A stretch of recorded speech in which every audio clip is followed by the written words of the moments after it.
Now, she missed out on the Best Actress award at last night's Oscars, which was undoubtedly the toughest category of them all. But Margot Robbie looked graceful in defeat and was a winner on the red carpet, well, in our eyes anyway. Joining me now to recreate her stunning makeup and her laid-back hairstyle is makeup artist Derrick, Carberry, and hairstylist Tori Keane. Good morning to you. Good morning, Alan. Now, it was an unusual look for her, as in she suddenly went with a bob, and the makeup was very subtle. So the one actress we sort of go, we'll definitely recreate Margot Robbie, and then suddenly she arrives with very subtle makeup and a bob, which Tori went, great, lovely.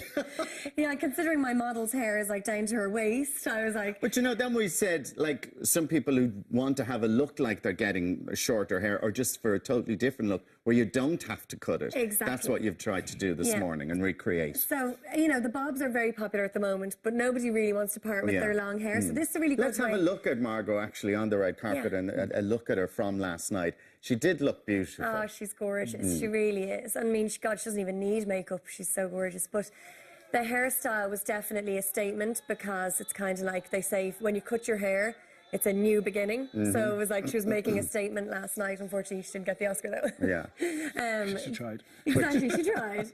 But so for the hairstyle, it is very popular at the moment. You saw Saoirse Ronan did the same thing. She cut a bob. Cut a bob, yeah. So this is a good way to do it, so that you can try it out even, Alan, to see if it's for you, you know, so you can do it where you pin it. So with Margot, it had a slight wave in it. So I'm using the GHD here. It's the GHD Gold, so it's nice and smooth, so you get a nice flow with the curl. For anyone who knows how to do GHD curls, see that it's not gripping on the hair, so it's doing a nice, say, loose wave. Because she only has a loose wave, it's not so much a curl.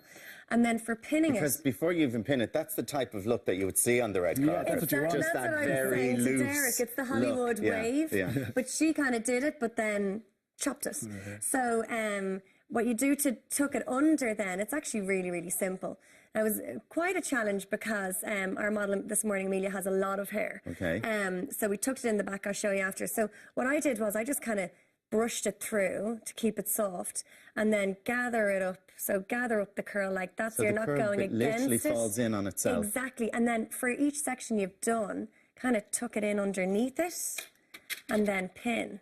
So it actually worked out pretty well. I was kind of thinking, you know, do we try and do the pinned bob? Will it work with the long hair? But actually, it's a great way, as I said, for people to try it themselves and see, is it the look for you? And just to see, exactly, is it the look for you? Is my hair going to look, shorter than I normally have it? Exactly, and it's a nice different look if you're going to very much something. a Hollywood look there. Isn't it? It's old 60s or old 50s or 60s glamour. Exactly. So then you just pin it underneath and kind of try and hide the pins, obviously, because you're trying to make it look like... Now, if we can turn the model around slightly just to see how you did that at the back and how it looks. Amelia's hair... So you can create that. Oh, yes. So Amelia's hair was like down to her bra strap here. So I just pinned it all underneath and then gave it a good spray. And I'll just show you with the side there. So Margot's is tucked behind her ear. And then we bring that back around. And it would kind of dipped a little bit more on this side. So it's slightly longer on the side that's loose. And then just pin it in place, and then loads of spray.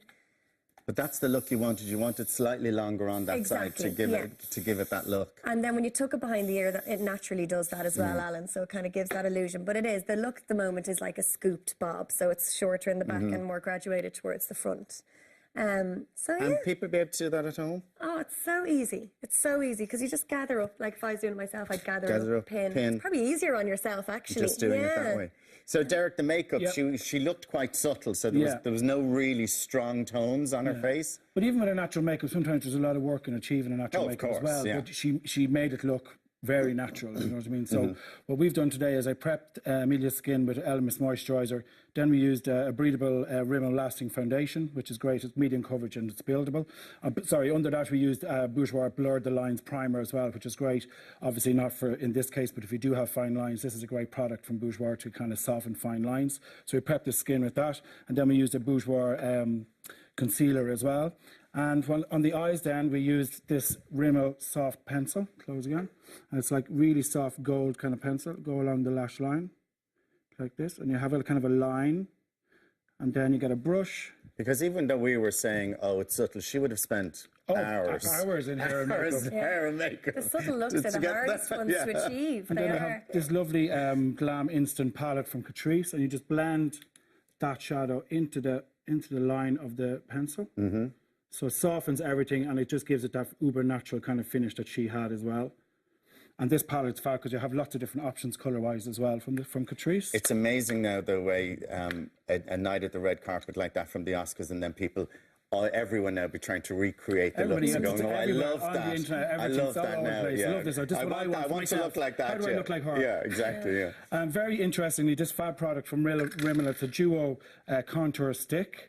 So you have like a highlighter side and you have a contour side. So what we're going to do is quickly do that here. So we're going to do like a line. You can see that.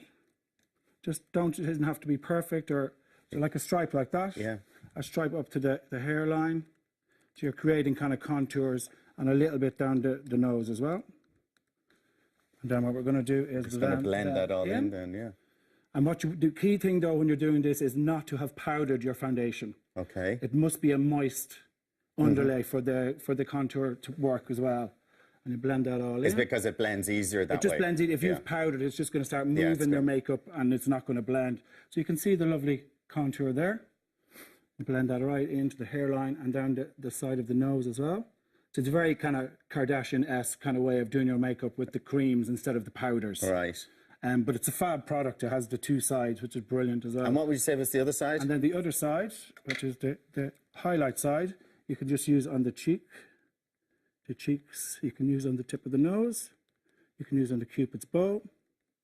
Now, sometimes I think that with girls with those highlighters, it's very obvious that you can see it. But they look great in photographs, but when you're talking to them in real life, it's like going, what's that on your hair? What have you done to your face? Yeah, you haven't blended it in maybe properly. The blending thing is the key thing, and obviously overuse as well. And then I throughout think the night they're going in. A few drinks, you keep topping up. More and more fabulous. You keep lash it on more and more and more. But as you can see, that's a beautiful product. It gives a lovely highlight as well. And also, don't forget, you can use these highlight products on the décolletage as well. And what about the lips? I'm going to do the lips now. Just blend that in. Then with the lips, we're going to use a stone lip liner from MAC. Just kind of outline the lips. It's kind of a stony kind of colour. Yeah. Just gives an outline to the lip. And then on the lips itself, then, we're going to use a MAC Peach Blossom lipstick. Again, it's not a strong colour. No, but sometimes the lip is the statement itself, isn't it? Well, in fairness, this makeup look, it was a balance of everything. It wasn't kind of any one kind of area. It was a softness all over the lips, all over the face, rather. That looks beautiful. Okay, we just finish it off there, and then we're going to do a little before and after. So here's the before and the after of, wow, that looks incredible. Of our Margot Robbie look from the Oscars from last night. Well done to both of you. Thanks very much. Thank you very much for joining us. I know when you saw the bob, it was like, Jeannie, man. You did have faith though, Alan, didn't you? We had faith that it would come off all right. So listen, thank you very much for that. Now, there's plenty more still to come in Ireland, and we'll be back in a few minutes.